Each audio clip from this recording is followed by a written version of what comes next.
সেই 10টা পুরস্কারের মধ্য থেকে যে ব্যক্তি বিপদে মুসিবতে আল্লাহ তাআলার উপর তাওয়াক্কুল রাখবে, বিশ্বাস রাখবে, সবর করবে, ধৈর্য ধরবে, ওই সমস্ত ব্যক্তি 10টি পুরস্কার পাবে। 1 নম্বর পুরস্কার হলো আল্লাহ তাআলার রহমত ওই বান্দাবান্দি পাবে, বলি না সুবহানাল্লাহ। 2 নম্বর পুরস্কার পাবে হলো যে ব্যক্তি বিপদে পড়বে, বিপদে পড়ার পর, মুসিবতে পড়ার পর ধৈর্য ধারণ করবে, ওই ব্যক্তিকে আল্লাহ তাআলা 2 নম্বর পুরস্কার দিবেন হলো স্বয়ং আল্লাহ তাআলা ওই বান্দা এবং বান্দিকে ভালোবাসবেন, বলি না সুবহানাল্লাহ।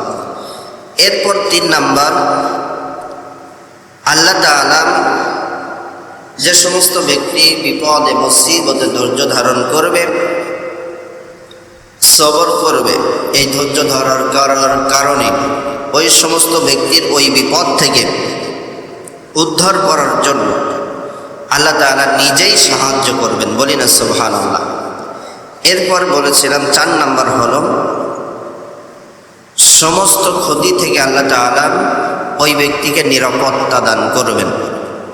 অর্থাৎ আমি গত জুম্মায় আপনাদের সামনে আলোচনা করেছিলাম 4টা পুরস্কার, আজকে 5 নম্বর পুরস্কার। 1 নম্বর হলো আল্লাহ তাআলার রহমত পাওয়া যাবে, 2 নম্বর আল্লাহ তাআলার ভালোবাসা পাওয়া যাবে, 3 নম্বর আল্লাহ তাআলার সাহায্য পাওয়া যাবে, আর 4 নম্বর বলেছিলাম সমস্ত ক্ষতি থেকে আল্লাহ তাআলা আমাদেরকে নিরাপত্তা দান করবেন। আজকে হলো 5 নম্বর। আমার ভাইরা, যে সমস্ত ব্যক্তিরা ধৈর্য ধরবে, অর্থাৎ বিপদে মুসিবতে, কঠিন বিপদে পড়ে গিয়েছে, কঠিন মুসিবতে পড়ে গিয়েছে, ওই বিপদের সময় যদি কোনো বান্দা বান্দি ধৈর্য ধারণ করতে পারে, ওই ধৈর্য ধরার কারণে আল্লাহ তাআলা ওই বান্দা বান্দিকে কয়টা পুরস্কার দিবেন? আরো জোরে বলেন। 10টা। এর মধ্যে আমি গত জুম্মায় 4টা বলেছিলাম, আজকে হলো 5 নম্বর। আমার ভাইয়েরা,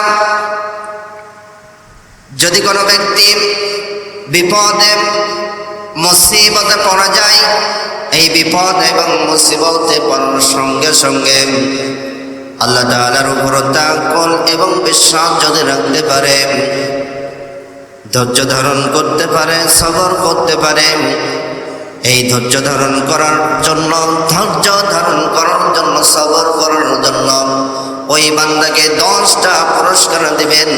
ওই 10টা পুরস্কারের মধ্যে 5 নম্বর পুরস্কার হলো যে বিপদে পড়েছিল ওই বিপদ থেকে সুন্দর একটা সফলতার পথ আল্লাহ তাআলা বের করে দিবেন, বলি না সুবহানাল্লাহ।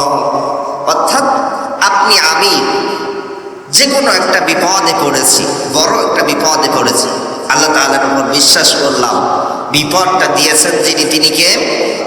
বিপদ থেকে উদ্ধার করবেন তিনি কে? আল্লাহ তাআলা। এই বিশ্বাস রেখে যদি ধৈর্য ধারণ করতে পারি যে যত বিপদ হোক এই বিপদ থেকে আল্লাহ তাআলা আমাদের হেফাজত করবেন, এইটা যদি আমরা করতে পারি, আল্লাহ তাআলা ওই মহা বিপদ থেকে আমার ভাইয়েরা আল্লাহ তাআলা একটা সফলতার পথ, মুক্তির পথ বের করে দিবেন, বলি না সুবহানাল্লাহ। আল্লাহ তাআলা সে কথাটি পবিত্র কোরআনুল কারীমে সুন্দর করে জানিয়ে দিলেন, বলে দিলেন, ইয়া আইয়ুহাল্লাযীনা আমানুসবিরু ওয়াসাবিরু ওয়ারাবিতু ওয়াত্তাকুল্লাহা লাআল্লাকুম তুফলিহুন।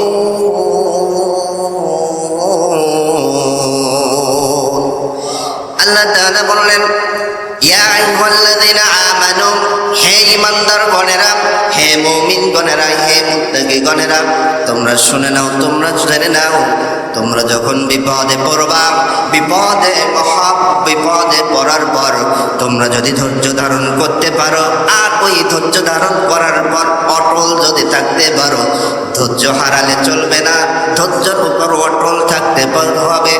এরপরে আল্লাহ তাআলা বললেন, পাহারাদার নিযুক্ত যদি থাকতে পারো, এরপরে বললেন ওয়াত্তাকুল্লাহ, আল্লাহকে যদি ভয় করতে পারো, লাআল্লাকুম তুফলিহুন।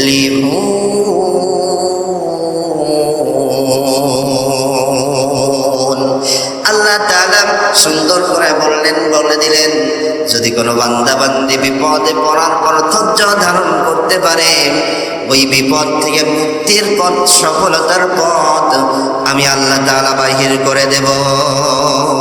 সুবহানাল্লাহ। তাহলে বিপদে পড়লে, ধৈর্য ধরলে যিনি সফলতার পথ বের করে দিবেন, গলার আওয়াজটা কিরিফলতা করব না, উচ্চ কণ্ঠে বলি তো তিনি কে? আল্লাহ। আমার ভাইয়েরা, বিপদ মুসিবত এটি আল্লাহ তাআলার খাস মাহবুব বান্দাদেরকে দিয়ে পরীক্ষা করেন, যে দেখেন আমার এই সমস্ত বান্দা বান্দিরা ধৈর্য ধারণ করে আমার অবিচার পথে, আমার ইমানের পথে দৃঢ়ভাবে থাকতে পারে কিনা, এটি পরীক্ষা করেন। আমার ভাইয়েরা, পৃথিবীতে যত নবী আলাইহিস সালাতু ওয়াস সালাম পয়গম্বর পাঠিয়েছিল, সমস্ত নবী আলাইহিস সালাতু ওয়াস সালামকে আল্লাহ তাআলা পরীক্ষা করেছিলেন, বড় বড় পরীক্ষা করেছিলেন, বড় বড় বিপদ দিয়ে, মুসিবত দিয়ে পরীক্ষা করেছিলেন। গলার কণ্ঠটা বড় করে, কণ্ঠটাই এক জায়গায় করে বলবেন তো শুনি। যত নবীদেরকে আল্লাহ তাআলা পরীক্ষা করেছিলেন, সমস্ত নবীরা পাস করেছিলেন না ফেল করেছিলেন? আরো জোরে বলেন। পাস করেছিলেন। তেমনি একজন আল্লাহ তাআলার পয়গম্বর ছিলেন, নবী ছিলেন, নাম তার ইউসুফ আলাইহিস সালাতু ওয়াস সালাম। আমার ভাইয়েরা, এই ইউসুফের নাম আমরা শুনেছি কিনা? শুনেছেন?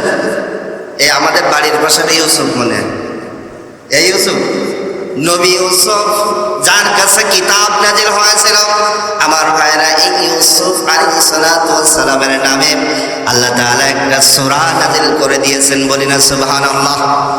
এই ইউসুফ আলাইহিস সালাতু ওয়াস সালামের বাপ যিনি ছিলেন, তিনিও ছিলেন আল্লাহ তাআলার একজন নবী, নাম ছিল তার ইয়াকুব আলাইহিস সালাতু ওয়াস সালাম। সুবহানাল্লাহ বলবেন না? আমার ভাইয়েরা, এই ইউসুফকে অনেক পরীক্ষা করেছিল। আবার তার বাপ ইয়াকুব আলাইহিস সালাতু ওয়াস সালামকে অনেক পরীক্ষা করেছিল। ইয়াকুবকে একবার ইবলিস শয়তান এসে ইয়াকুব আলাইহিস সালাতু ওয়াস সালামকে ডাক দিয়ে বললেন, ও ইয়াকুব, তোমার যত ফসলের জমি রয়েছে, ফসলের ক্ষেত রয়েছে, সমস্ত ফসলগুলো নষ্ট হয়ে গিয়েছে। এমনকি তোমার যে অসংখ্য বাগান রয়েছে, ফলের বাগান রয়েছে, সমস্ত ফলের বাগানের ফলগুলো নষ্ট হয়ে গিয়েছে।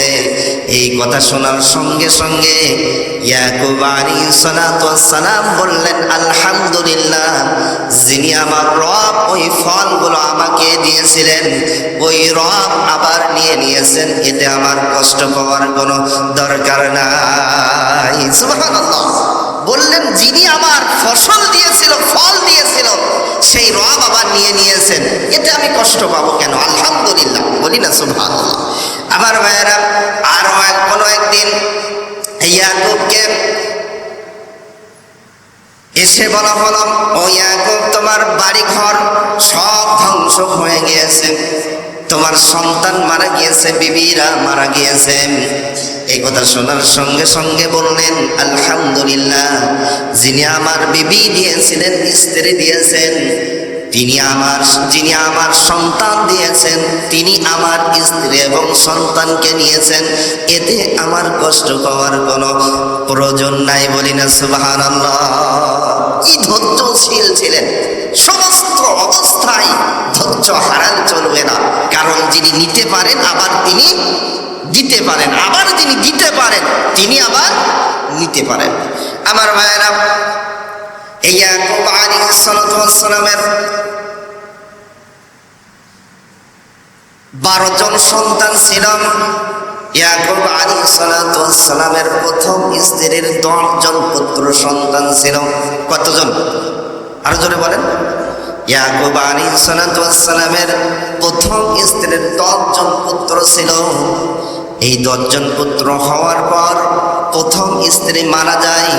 মারা যাওয়ার পর ওই তার স্ত্রীর আপন বোনকে আবার তিনি বিবাহ করেন, আপন বোনকে বিবাহ করেন, যাতে করে তার সন্তানগুলোকে যেন কোনো কষ্ট না পায়, কোনো কষ্ট না পায়, ব্যথা না পায়। এই কারণে তার আপন বোনকে বিবাহ করেন, অর্থাৎ তার স্ত্রীর আপন বোনকে বিবাহ করেন, অর্থাৎ শালীকে বিবাহ করেন। আমার ভাইয়েরা, বিবাহ করার পর দ্বিতীয় স্ত্রীর গর্ভ থেকে দুইটা সন্তান জন্মগ্রহণ করে পৃথিবীতে আসে।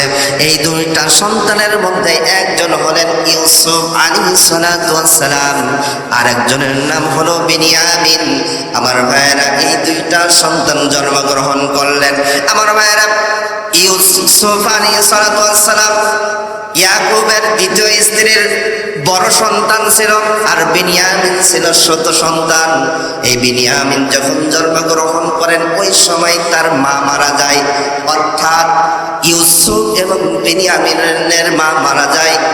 ইয়াকুব আলাইহিস সালাতু ওয়াস সালামের দ্বিতীয় স্ত্রী মারা যায়। এই সন্তানগুলো দেখাশোনা করার জন্য তার দ্বিতীয় স্ত্রীর বোনকে আবার বিবাহ করেন, অর্থাৎ আরেকটা শালীকে বিবাহ করেন। আমার ভাইয়েরা, তাহলে প্রথম পক্ষের 10 জন সন্তান আর দ্বিতীয় পক্ষের 2 জন সন্তান, মোট হলো কয়জন সন্তান? একটু কথা বলেন আরো জোরে। 12 জন সন্তান।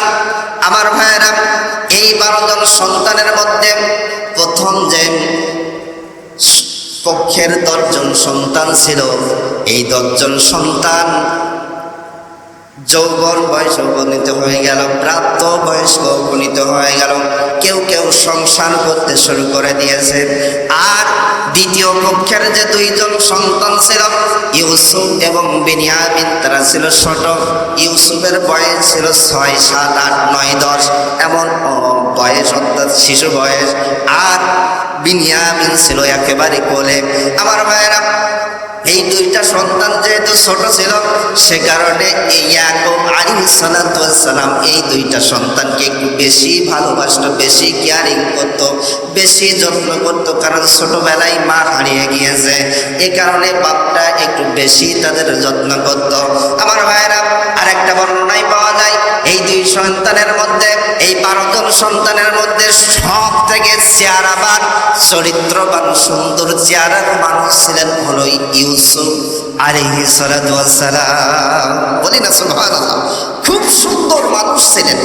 কিতাবের মধ্যে পাওয়া যায়, হাদিসের মধ্যে পাওয়া যায়, ইউসুফ আলাইহিস সালাতু ওয়াস সালামের এত চেহারা ছিল, এত সৌন্দর্যের একজন মানুষ ছিলেন ইউসুফ আলাইহিস সালাতু ওয়াস সালাম।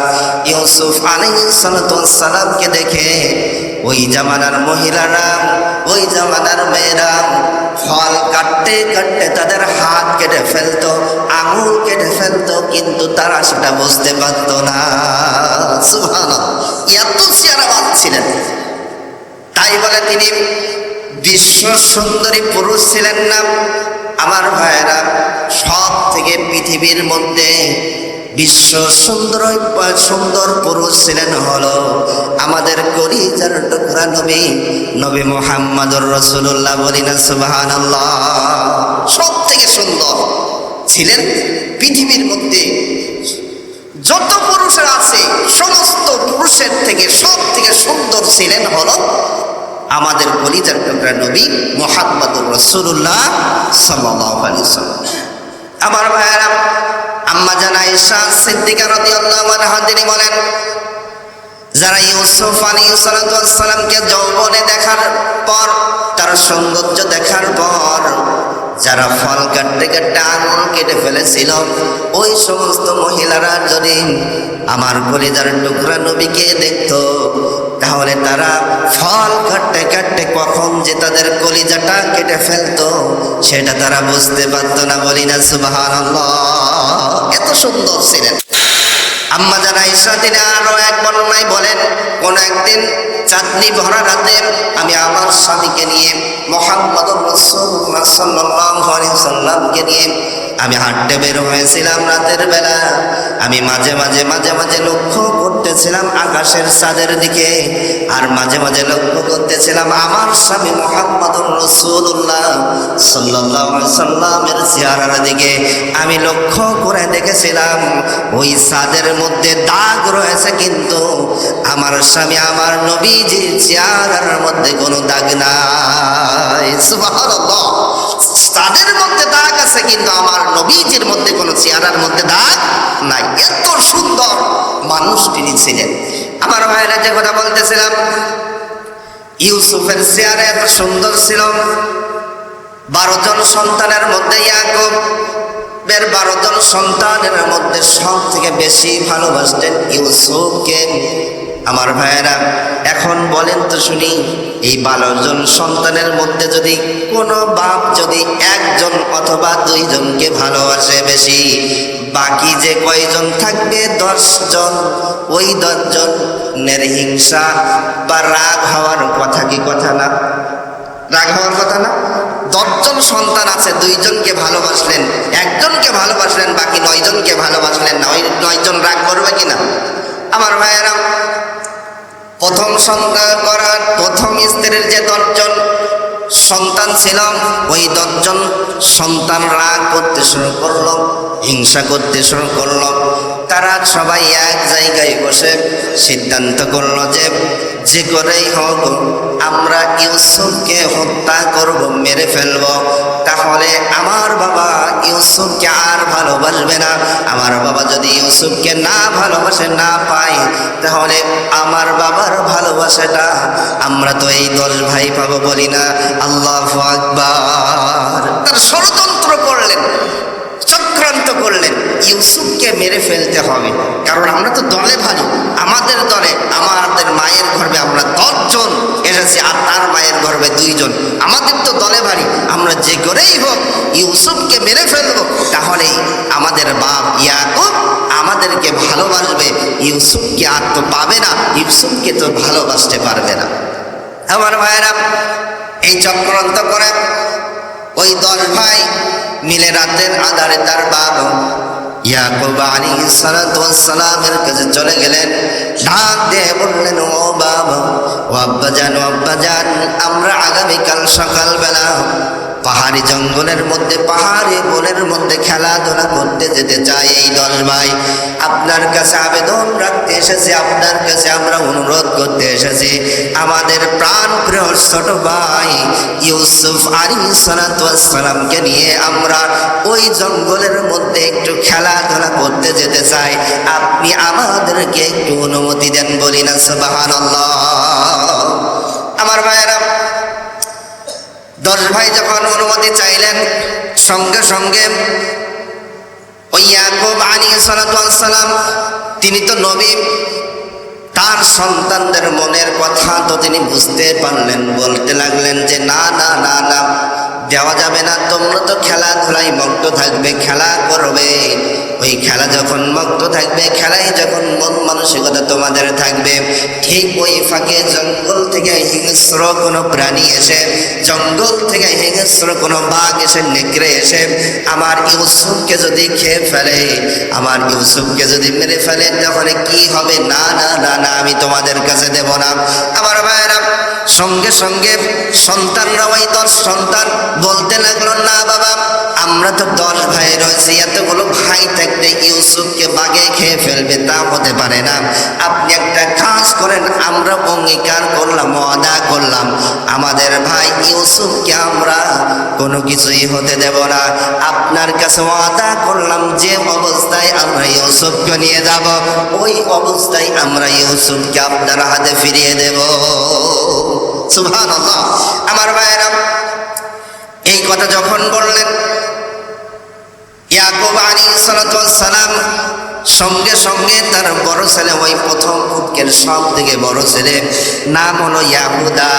এই ইয়াহুদিকে ডাক দিয়ে বললেন, ও ইয়াহুদা, এই নাও ইউসুফের হাতটা তোমার হাতে দিয়ে দিলাম, ওয়াদা করো, অঙ্গীকার করো, আমার এই সন্তান ইউসুফকে যে অবস্থায় নিয়ে যাচ্ছ ওই অবস্থায় নিয়ে আসবে, কোনো ক্ষতি যেন আমার ইউসুফের না হয়। বলি না আল্লাহু আকবার। আমার ভাইয়েরা, ইয়াহুদা সহ বাকি যে 9 ভাই ছিল, 10 ভাই মিলে অঙ্গীকার করলেন, ওয়াদা করলেন, বাপ ও আব্বা জান, আমরা অঙ্গীকার করলাম, ওয়াদা করলাম, আমাদের প্রাণ প্রিয় ভাই ইউসুফকে আমরা কোনো ক্ষতি হতে দেব না, আমরা যেভাবে নিয়ে যাচ্ছি ইউসুফকে সেইভাবে নিয়ে যাব। আমার ভাইয়েরা, সকাল হয়ে গেল, ইউসুফকে নিয়ে বন জঙ্গলের মধ্যে চলে গেলেন, পাহাড়ি বন জঙ্গলের মধ্যে চলে গেলেন। আমার ভাইয়েরা, ওই 10 ভাইয়ের সবাই আনন্দ পেতে শুরু করলো, কারণ তাদের মনের মধ্যে তো হিংসা, তাদের মনের মধ্যে তো অন্যরকম একটা ধান্দা, ইউসুফকে মেরে ফেলবে, ইউসুফকে হত্যা করবে। আমার ভাইয়েরা, এই চিন্তা করে তারা যখন নিয়ে বন জঙ্গলের মধ্যে নিয়ে চলে গেল, ঠিক এমন সময় তখন তারা দেখে ও ইউসুফকে যখন মারতে যাবে, হত্যা করতে যাবে, ঠিক ওই সময় ওই ইয়াকুবের 10 জন সন্তানের মধ্যে বড় সন্তান ইয়াহুদা ডাকে বলল, ভাই ইউসুফকে মেরে ফেলা যাবে না, হত্যা করা যাবে না, কারণ আমরা আমাদের বাবার কাছে ওয়াদা করে এসেছি, অঙ্গীকার করে এসেছি, আমাদের ভাই ইউসুফকে আমরা সুস্থ অবস্থায় বাড়িতে নিয়ে যাব। বলি না আল্লাহু আকবার। আমার ভাইয়েরা, ওই 9 ভাই বলতে লাগলো, না, আমাদের বাবা সব থেকে বেশি ইউসুফকে ভালোবাসে, ইউসুফের জন্য আমাদেরকে আমাদের বাবা তেমন ভালোবাসে না, ইউসুফকে যদি দূরে সরিয়ে দেয় তাহলে আমাদের বাবা আমাদেরকে বেশি ভালোবাসবে, এ কারণে আমরা ইউসুফকে সরিয়ে দেব। আমার ভাইয়েরা, এই চিন্তা করতে যখন লাগলেন, যখন মারতে যাবে ঠিক এমন সময় ওই ইয়াহুদা বড় ভাই বলতে লাগলেন, আমরা একটা কাজ করি, ইউসুফকে না মেরে এই যে পাশে একটা গুহা রয়েছে, অন্ধকার কূপ রয়েছে, ওই অন্ধকার গুহার মধ্যে, অন্ধকার গর্তের মধ্যে, কূপের মধ্যে আমরা ইউসুফকে ধাক্কা মেরে ফেলে দেই। বলি না আল্লাহু আকবার। আমার ভাইয়েরা, ওই ইয়াহুদা তখন বলতে লাগলেন, এতে আমাদের লাভ হবে হলো 2টা। 1 নাম্বার লাভ হলো, ওই ইউসুফকে আমরা যখন ওই গুহার মধ্যে, অন্ধকার কূপের মধ্যে ফেলে দেব, সে তো ফিরে আর আমাদের বাড়িতে আসতে পারবে না, অর্থাৎ আমাদের বাপ তার আগে আর ভালোবাসবে না, আমাদের বাপের ভালোবাসা আমরা এই 10 ভাই পাবো। বলি না সুবহানাল্লাহ। আমার ভাইয়েরা, এরপর বলতে লাগলেন, দ্বিতীয় নাম্বার উদ্দেশ্য, আমরা যদি আমাদের ভাইকে হত্যা করি তাহলে বালক হত্যার যে পাপ রয়েছে এই পাপ আমাদের হবে। অতএব যদি আমরা এই বাচ্চাকে, আমরা ইউসুফকে যদি এই গুহার মধ্যে ধাক্কা দিয়ে ফেলে দেই, আমাদের এই হত্যার পাপ আর হবে না। তাহলে আমরা কাজ করি, এই গুহার মধ্যে আমরা তাই ইউসুফকে ফেলে দেই। আমার ভাইরা, এই চিন্তা যখন বললেন, এই কথা যখন ইয়াহুদা বললেন, সঙ্গে সঙ্গে বাকি 9 জন ভাই বলল, ঠিক আছে, তাহলে ইউসুফকে আমরা এই কূপ, অন্ধকার কূপের মধ্যে ফেলে দেব। আমার ভাইরা এই কথা বলেন, ইউসুফকে ডাক দিয়ে বললেন, ও ভাই ইউসুফ, তোমার শরীর থেকে সমস্ত জামাগুলো, কাপড়গুলো খোলো। সমস্ত জামা কাপড়গুলো খুলে দিলেন।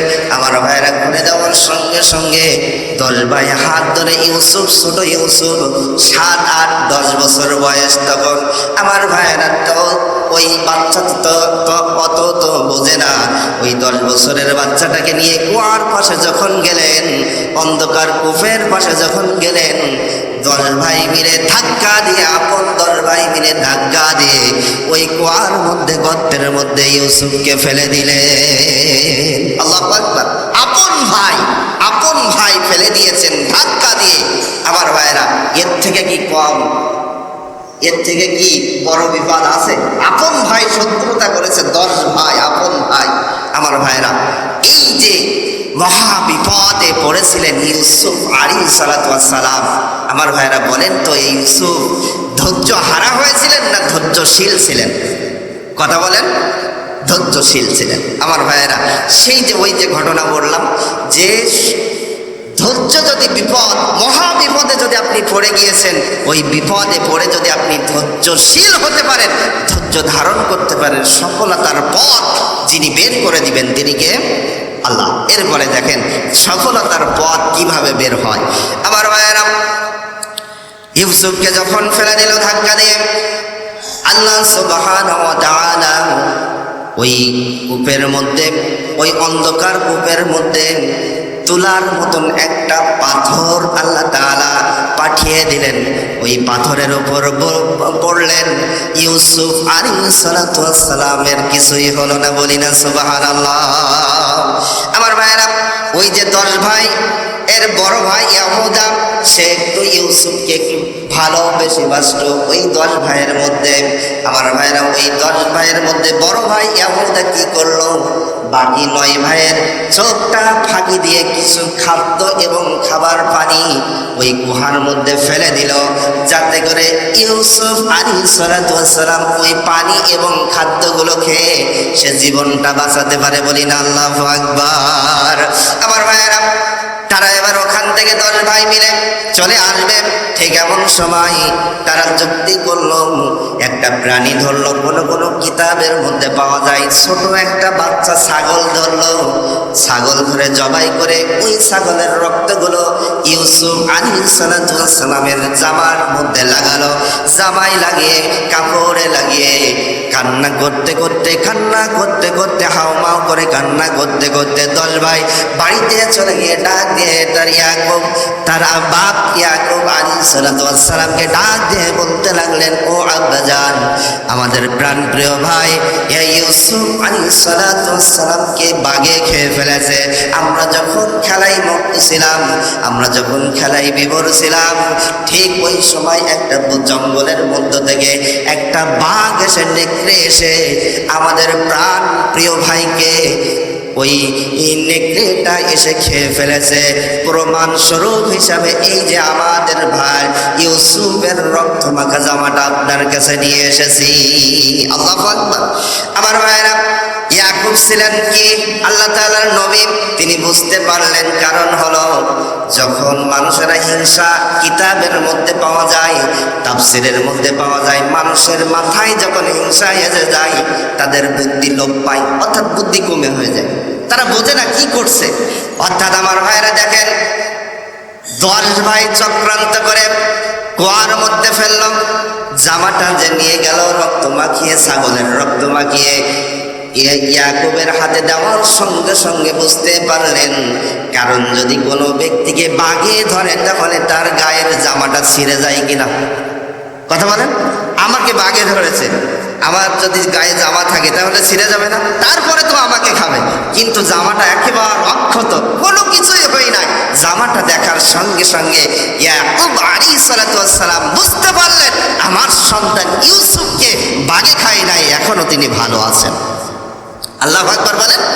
আমার ভাইয়েরা, তিনি আর কোনো কিছুই বললেন না, 10 সন্তানের সাথে তর্কে আর জড়ালেন না।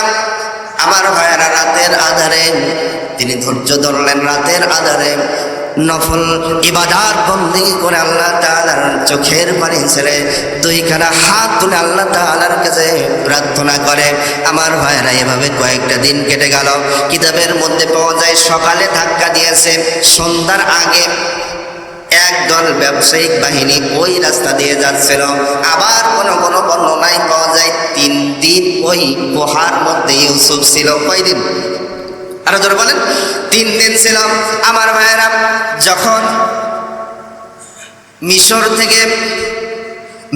থেকে সিরিয়া থেকে একদল ব্যবসায়ী মিশরের উদ্দেশ্যে রওনা করতেছিল, ঠিক আল্লাহ তাআলা তাদের মেধার মধ্যে তাদের ওই যে গন্তব্যের রাস্তাটা ভুলিয়ে দিলেন। তারা রাস্তা ভুলে ওই জঙ্গলের রাস্তা দিয়ে যখন যেতে শুরু করলেন, ঠিক যেতে আমার ভাইয়েরা, ওই যে জায়গায় ইউসুফকে গুহার মধ্যে ফেলেছে ওই জায়গায় এসে সন্ধ্যা হয়ে গেল। আমার ভাইরা, ওই ব্যবসায়িক ব্যক্তিরা সবাই ওই জায়গায় একটা তাঁবু তৈরি করলেন থাকার জন্য। আমার ভাইরা, তাঁবু যখন তৈরি করলেন, তাঁবু তৈরি করার পর তারা বলতে লাগলেন, পানি তো দরকার, পানির তো প্রয়োজন, খাবার জন্য পানির প্রয়োজন। যাও, ওই যে পাশে কুয়া দেখা যাচ্ছে, ওই কুয়ার ওখান থেকে একটু পানি তুলে নিয়ে আসো। আমার ভাইয়েরা, পানি তোলার জন্য বালতিতে রশি বেঁধে, দড়ি বেঁধে যখন কুয়ার মধ্যে দিয়ে দিলেন, পানি তোলার জন্য যখন ওই দড়ি ধরে টানতে শুরু করলেন, দেখতে পেলেন ওই বালতির ভিতরে ফুটফুটে 10 বছরের সুন্দর একটা যুবক, সুন্দর একটা শিশু ইউসুফ আলাইহিস সালাম উঠে এসেছে। আল্লাহু আকবার বলবেন না? সুস্থ অবস্থায় 10 বছরের সন্তান ইউসুফকে যখন দেখলেন সবাই, এত সুন্দর বাচ্চা কুয়ার মধ্য থেকে বালতিতে উঠে এসেছে, সবাই তখন বলতে লাগলেন, এই বাচ্চাটাকে আমি নেব, এই বাচ্চাকে আমি লালন পালন করব, এই বাচ্চার বাপ আমি হব, এই বাচ্চাকে আমি নিয়ে লালন পালন করে আমি ভবিষ্যতে আমি একজন সুন্দর সন্তানের বাপ হতে পারবো। এই আশায় সবাই ইউসুফকে নেওয়ার জন্য কারাকারি শুরু করে দিলেন। সুবহানাল্লাহ বলবেন না? ফেলে দিলেন কোথায়? অন্ধকার কুয়ার মধ্যে। দেখেন আল্লাহ তাআলার কি খেলা! ধৈর্য, ওই 7 বছরের সন্তান ইউসুফ ধৈর্য হারা হননি।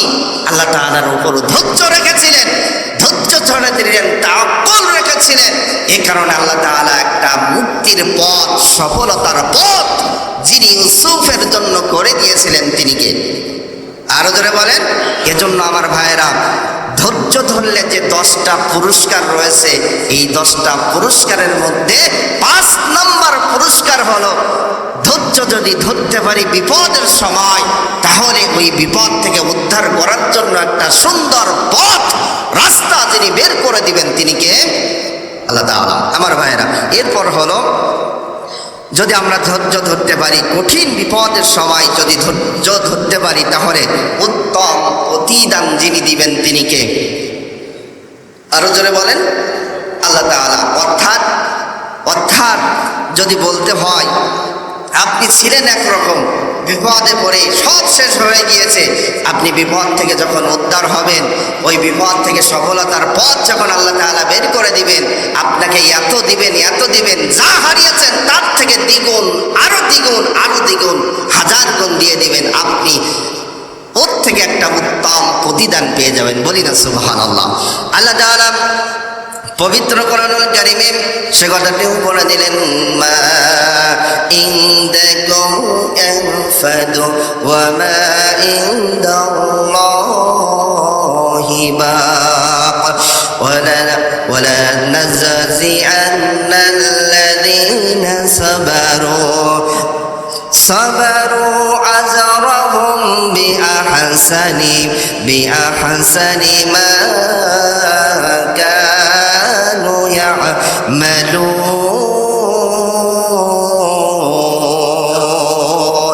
আল্লাহ তাআলা বললেন, কঠিন বিপদে পড়ার পর যদি ধৈর্য ধরতে পারো, উত্তম প্রতিদান যিনি দিবেন, গলার আওয়াজটা বড় করে বলেন তো তিনি কে? আমার ভাইয়েরা, যখন ইউসুফের কথা বলি, কেমন উত্তম প্রতিদান পেয়েছিল। ইউসুফ যখন বিপদে পড়ল, আমার ভাইয়েরা, যখন সবাই কারাকারি করতে লাগলো, আমার ভাইয়েরা, ঠিক এমন সময় ইউসুফের ওই বড় ভাই ইয়ামিন এসে বলতে লাগলো, এ তো আমাদের গোলাম ছিল, এ তো পালিয়ে গিয়েছিল, একে যদি তোমরা নিতে চাও তাহলে কিছু টাকা অর্থ পয়সা দিতে হবে। কিছু দিরহাম দিয়ে কিনে নিয়ে চলে গেলেন তারা। মিশরে যখন নিয়ে চলে গেলেন, আমার ভাইয়েরা, মিশরে গোলাম বিক্রয় হতো, মানুষ বিক্রয় হতো। ওই বাজারে যখন তুললেন, তোলার সঙ্গে সঙ্গে আমার ভাইয়েরা, বড় বড় ধনী ব্যক্তিরা যখন ইউসুফকে দেখতে শুরু করলেন, ইউসুফকে দেখার সঙ্গে সঙ্গে সবাই কড়া দাম দিয়ে ইউসুফকে ক্রয় করতে চাইলেন। আমার ভাইয়েরা, ওই সময় মিশরের মধ্যে অর্থমন্ত্রী যিনি ছিলেন, রাজস্ব মন্ত্রী যিনি ছিলেন, তার নাম হলো কিফির। অর্থাৎ আমরা যে নামে চিনি হলো আজিজে মিশর। এই আজিজে মিশরের সন্তান ছিল না। আজিজে মিশর যখন দেখতে পেলেন ইউসুফকে, তার ভালো লেগে গেল। সে বহু অর্থ দিয়ে, দিরহাম দিয়ে ইউসুফকে কিনে তার অর্থমন্ত্রী তার বাড়িতে নিয়ে গেলেন। বলি না সুবহানাল্লাহ। অর্থাৎ দেখেন কি আল্লাহ তাআলার ফায়সালা। ছিলেন অন্ধকার কূপে, অন্ধকার কূপ থেকে আল্লাহ তাআলা অর্থমন্ত্রীর বাড়িতে পাঠিয়ে দিলেন। বলি না সুবহানাল্লাহ। অর্থাৎ আমার ভাইরা, ধৈর্য যদি ধরতে পারি, তিনি যিনি আপনাকে আমাকে উত্তম প্রতিদান দিবেন, তিনি কে? আরো যারা বলেন। এরপরে হলো 7 নাম্বার। শত্রুতার, যত মানুষ আপনার শত্রুতা করবে, চক্রান্ত করবে, ষড়যন্ত্র করবে, ওই চক্রান্ত থেকে আল্লাহ তাআলা আপনাকে উদ্ধার করবে। বলি না সুবহানাল্লাহ। এরপরে হলো 8 নাম্বার, ধৈর্য যদি আমরা ধরতে পারি, অবশ্যই আমাদেরকে সৌভাগ্যবান যিনি বানিয়ে দিবেন, তিনি কে? আল্লাহ তাআলা। এরপরে 9 নাম্বার হলো, যদি আমরা ধৈর্য ধরতে পারি, আপনাকে আমাকে মাগফিরাত যিনি দিবেন, তিনি কে? অর্থাৎ আমাদের গুনাহগুলো যিনি মাফ করে দিবেন, তিনি কে? এরপরে হলো 10 নাম্বার। আমার ভাইয়েরা, ধৈর্য, কঠিন বিপদে যদি আমরা পড়ে যাই, যদি আমরা ধৈর্য ধরতে পারি, আমার ভাইয়েরা, আপনাকে আমাকে যিনি জান্নাত দিবেন, তিনি কে? শুধু জান্নাত দিবেন তাই নয়, আল্লাহ তাআলা এখনো অনেক আয়াত আছে আমার ভাইরা, সংক্ষিপ্ত করে বলে দিলাম। জান্নাতের মধ্যে রেশমি পোশাক, সুন্দর পোশাক আপনাকে আমাকে দান করবেন। বলি না সুবহানাল্লাহ। এজন্য বিপদ মুসিবতে যখন আমি পড়ব, ধৈর্য হারা হলে হবে না, ধৈর্য ধরতে হবে, বিশ্বাস রাখতে হবে, আল্লাহ তাআলা এই বিপদ থেকে আমাকে উদ্ধার করবেন ইনশাআল্লাহ। আল্লাহ তাআলা যেন আমাদের এই আমলগুলো করার তৌফিক দান করেন। আমিন। আখিরু দাওয়ানা আলহামদুলিল্লাহি রাব্বিল আলামিন। আসসালামু আলাইকুম ওয়া রাহমাতুল্লাহি ওয়া বারাকাতুহু। যারা সুন্নাত পড়েননি সুন্নাত পড়েন।